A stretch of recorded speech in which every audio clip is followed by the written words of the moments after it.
சரண் Krishna YouTube சேனலுக்கு உங்களை அன்புடன் வரவேற்கின்றேன். குலதெய்வ சக்தியை அதிகப்படுத்தும் கட்டாயம் ஒவ்வொரு வீட்டிலும் இருக்க வேண்டிய 3 பொருட்கள் என்னென்ன அப்படிங்கிறத பற்றி தான் இந்த வீடியோவில் தெளிவாக நம்ம பார்க்க போகிறோம். நம்ம சேனலில் உள்ள வீடியோவை ஃபஸ்ட் டைம் நீங்கள் பார்க்குறீங்க அப்படின்னா மறக்காமல் நம்ம சேனலை சப்ஸ்கிரைப் பண்ணி வச்சுக்கோங்க. நம்ம சேனலில் தொடர்ந்து குலதெய்வ பதிவுகள், ஆன்மீக தகவல்கள் வந்து கொண்டே இருக்கும். வாங்க வீடியோக்குள்ளே போகலாம். ஒவ்வொரு வீட்டிற்குனே உரிய தெய்வம் நம்ம குலதெய்வம். அந்த தெய்வத்தின் சக்தியை அதிகப்படுத்துறதுக்கு அப்படின்னு சொல்லி ஒரு குறிப்பிட்ட பொருட்கள் நம்ம முன்னோர்கள் சொல்லி வச்சுருக்காங்க. அந்த குலதெய்வ பொருட்கள் ஒவ்வொரு வீட்லேயும் கட்டாயம் இருக்கணும். அப்படி இருக்கும்போது தான் குலதெய்வ சக்தியும் குலதெய்வ நடமாட்டமும் அந்த வீட்டில் அதிகமாக இருக்கும். ஒரு வீட்டில் குலதெய்வ சக்தியும் குலதெய்வ நடமாட்டமும் அதிகமாகவே இருந்துச்சுன்னா அந்த வீட்டில் எந்த ஒரு பிரச்சனை அப்படிங்கிறதும் வராது. அந்த வீடே ரொம்பவே சுபிட்சமாக இருக்கும். அந்த அற்புதமான பொருள், முதல் பொருள், உங்கள் குலதெய்வ கோவிலில் கொடுக்கப்படும் விபூதி, குங்குமம், திருமண் அப்படின்னு உங்கள் குலதெய்வ கோயிலில் என்ன பிரசாதமாக வழங்கப்பட்டதோ அந்த பிரசாதம். என்னங்க, ஒரு விபூதியில் இல்லாமல் குலதெய்வ சக்தி அதிகரிக்கும்? கட்டாயம் இருக்கும். அந்த காலத்துலலாம் ஒரு குழந்தை திடீர்னு நைட்டு பயந்து அழுதுச்சுன்னா பாட்டிங்கெல்லாம் அந்த குலதெய்வ விபூதி எடுத்து சாமியை வேண்டிக்கிட்டு பூசிவிடுவாங்க. அந்த குழந்தையோட அழுகை உடனே நிற்கும். அதற்கு காரணம் நம்ம குலதெய்வ விபூதியில் நம்ம குலதெய்வத்தின் சக்தி நிறைஞ்சிருக்கு. குலதெய்வ விபூதியை யார் பொக்கிஷமாக வச்சுருக்காங்களோ அவங்க வீட்டில் குலதெய்வ நடமாட்டமும் கட்டாயம் தெரியும். ஒரு சில நேரத்தில் அந்த உங்கள் குலதெய்வ கோவிலில் என்ன பிரசாதம் கொடுக்குறாங்களோ, இப்போ திருமண் கொடுத்தாலும் சரி, விபூதி கொடுத்தாலும் சரி, அந்த வாசனை அடிக்கடி உங்கள் வீட்டில் வர்றதை நீங்கள் கண்கூட உணர முடியும். ஒரு சிலர் என்ன பண்ணுவாங்க, குலதெய்வ கோவிலுக்கு போயிட்டு வந்ததுக்கப்புறம் அக்கம் பக்கத்தில் உள்ளவங்களுக்கு, சொந்தக்காரவங்களுக்கெல்லாம் இதை பிரசாதமாக கொடுப்பாங்க. குலதெய்வ கோயிலில் வாங்கிட்டு வந்த திண்ணூறு, குங்குமத்தை பிரசாதமாக கொடுப்பாங்க. அது ரொம்பவே தவறான விஷயம். உங்களுக்கு மட்டும்தான் அது குலதெய்வம், மற்றவங்களுக்கு சாதாரண தெய்வம் தான். உங்ககிட்ட உங்கள் குலதெய்வ பிரசாதம் இருக்கும்போது அது உங்களுக்கு பல நன்மைகளை செய்யும். மற்றவர்களுக்கு நீங்கள் கொடுக்கும்போது அது அந்த அளவுக்கு நன்மைகள் செய்யாது. அதே போல் நீங்கள் எப்படி உங்கள் குலதெய்வ விபூதியை பத்திரமா வச்சுருக்கீங்களோ, நீங்கள் பிரசாதமாக கொடுத்துருக்க அக்கம் பக்கத்தாருங்க, சொந்தக்காரவங்கலாம் அதை பத்திரமா வச்சுருப்பாங்க அப்படின்னு நம்ம சொல்ல முடியாது. ஏன்னா அவங்களுக்கு அது ஒரு மற்ற தெய்வம் மாதிரி தான், உங்கள் இஷ்ட தெய்வம் மாதிரி தான் நம்மளோட குலதெய்வமும். வாங்கி விபூதி வச்சுக்குவாங்க, அதை அப்படியே வச்சுருப்பாங்க. நிறையா விபூதி பொட்டணங்கள்லாம் சேர்ந்ததுக்கப்புறம் ஆற்றுல விட்டுருவாங்க. அவ்வளோதான் மற்றவங்கள பொறுத்த வரைக்கும். ஆனால் உங்களுக்கு அந்த விபூதியை ஒரு தனியாக ஒரு குங்கும டப்பாலையோ ஏதோ ஒரு டப்பாவில் பொக்கிஷமாக வச்சுக்கணும். எப்பெல்லாம் நீங்கள் வெளில போகிறீங்களோ அப்போ ஆண்கள், குழந்தைகள்லாம் இட்டுக்கலாம், பெண்கள் இட்டுக்கலாம்.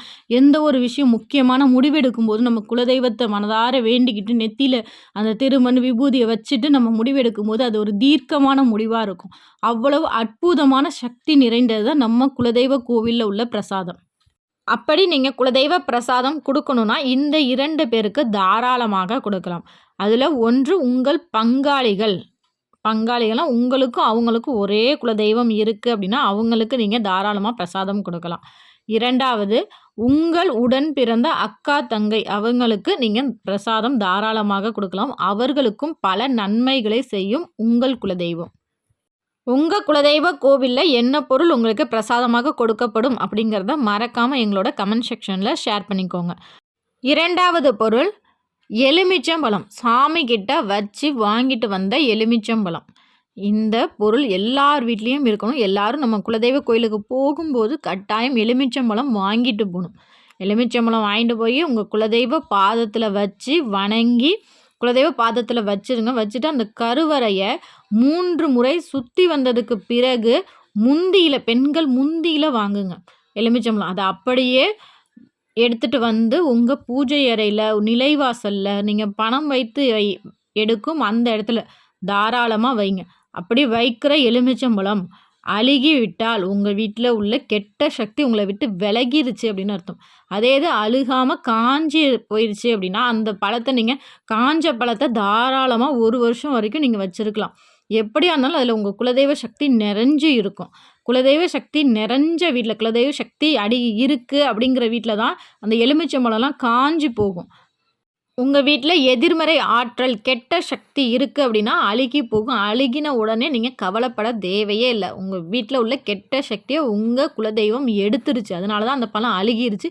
அதை தூக்கி போட்டுட்டு அடுத்து நீங்கள் எப்போ குலதெய்வ கோயிலுக்கு போகிறீங்களோ அப்போ இதே மாதிரி சாமி காலில் வச்சு வாங்கிட்டு வந்து வைங்க. கண்டிப்பாக உங்கள் வீட்டில் குலதெய்வ சக்தி நிறைஞ்சு இருக்கும்.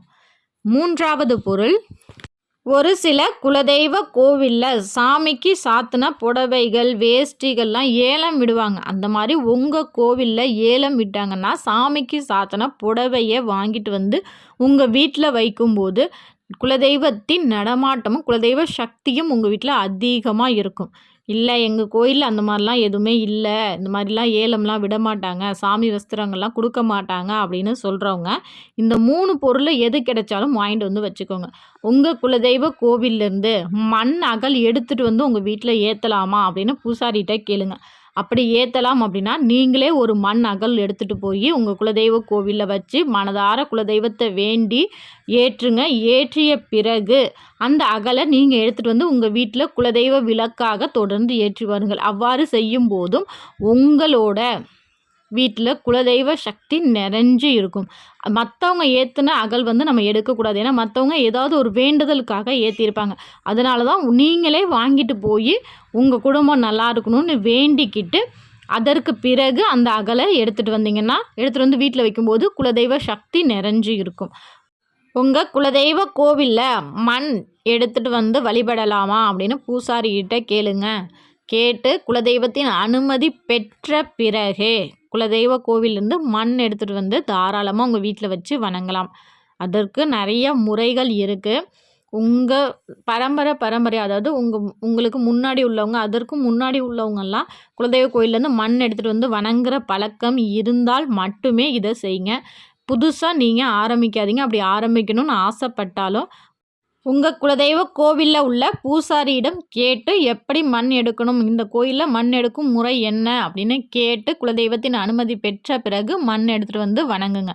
அப்படி இல்லை எங்கள் குலதெய்வ கோயிலில் மண்ணும் எடுக்கக்கூடாதுன்னு சொல்கிறாங்க அப்படின்னா உங்கள் குலதெய்வ கோயிலில் பூக்குழி இறங்கும் பழக்கம் இருந்துச்சு அப்படின்னா அந்த பூக்குழி சாம்பலை தாராளமாக எடுத்துகிட்டு வந்து வணங்கலாம்.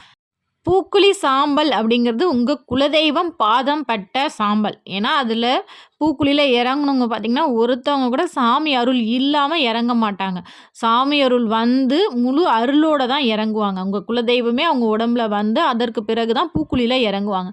அப்படி உங்கள் குலதெய்வம் பாதம் பட்ட அந்த சாம்பலை நீங்கள் வீட்டில் எடுத்து வச்சு வணங்கும்போது கட்டாயம் உங்கள் வீட்டில் குலதெய்வ சக்தி நிறைஞ்சிருக்கும். உங்கள் வீட்டில் குலதெய்வத்தின் நடமாட்டமும் அதிகமாக இருக்கும். இதுபோல் உங்கள் குலதெய்வ கோவிலில் என்ன விசேஷம் நடக்கும் அப்படிங்கிறதையும் மறக்காமல் எங்களோட கமெண்ட் செக்ஷனில் ஷேர் பண்ணிக்கோங்க. இந்த வீடியோ உங்களுக்கு பயனுள்ளதாக இருக்கும் என்ற நம்பிக்கையில் மற்றொரு வீடியோவில் சந்திக்கிறேன். இந்த வீடியோ உங்களுக்கு பிடிச்சிருந்தால் லைக் பண்ணுங்கள், ஷேர் பண்ணுங்கள், மறக்காமல் சப்ஸ்கிரைப் பண்ணுங்கள். சரண் கிருஷ்ணா யூடியூப் சேனல். நன்றி, வணக்கம்.